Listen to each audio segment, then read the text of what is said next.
So, today is October the 16th, and on this day in 1916, Planned Parenthood was founded in Brooklyn, New York.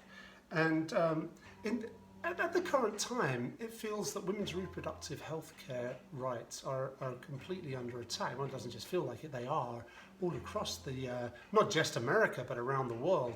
But it seems particularly problematic at the moment as a justice has been nominated to the Supreme Court and likely will be confirmed next week, who has stated her pro-life beliefs. She's a strong Christian, a Catholic, I believe, and that would turn the Supreme Court into a 6-3 conservative majority, and many people are rightly concerned that landmark cases like Roe v. Wade from the 1970s will become completely under attack, undermined, and further restrict women's autonomy over their own bodies. But I wanted actually to show you how to make a cocktail that would somehow celebrate the founding of Planned Parenthood, an organisation that I respect tremendously. And this cocktail is called Fire and Flowers, and well, let's just get straight to making it. Actually, it's a kind of strong but complex drink, and I think that sort of is appropriate as well. I'm going to make it with whiskey at its base. This is a strong cocktail. There is nothing non-alcoholic in the drink at all.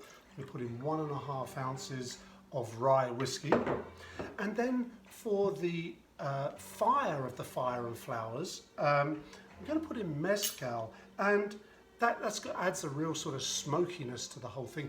And actually, that's particularly poignant for us in Pullman, because a few years ago, a domestic terrorist firebombed our Planned Parenthood office here in Pullman. And although I don't want the fire of that fire at Planned Parenthood to be the story of this cocktail, I do want the idea of the resilience that it's back up there, it's standing, it was rebuilt, people are using it. I want that to be the message. And so I'm going to put 1.5 ounces of mezcal in this drink. And then I did say, well, if I didn't say, I meant to, this is a complex drink, and it's a Fire and Flowers. So the flowers are going to be represented by a creme de violette, which will also add an interesting, really kind of nice colour to this as well.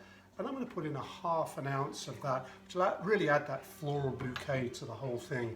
And then finally, to round out the whole cocktail, some cherry bitters. If you don't have cherry bitters, you could probably use something else, something fruity. This has kind of got a tart sort of feel to it, but I think another sort of bitters, orange, would probably work well additionally. And I'm just going to give this a stir.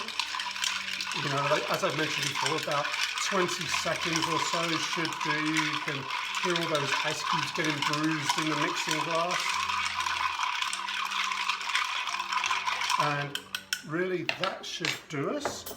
I'm going to strain this drink. Oh, it's a beautiful sort of browny, lilac-y colour into my cocktail glass. And I think the only garnish this really needs, I wasn't actually going to do anything, I don't really think it needs it, but actually maybe just a twist of lemon to help balance it with a little bit of those oils in the drink, will help balance the drink a little bit. And let's see what we've got.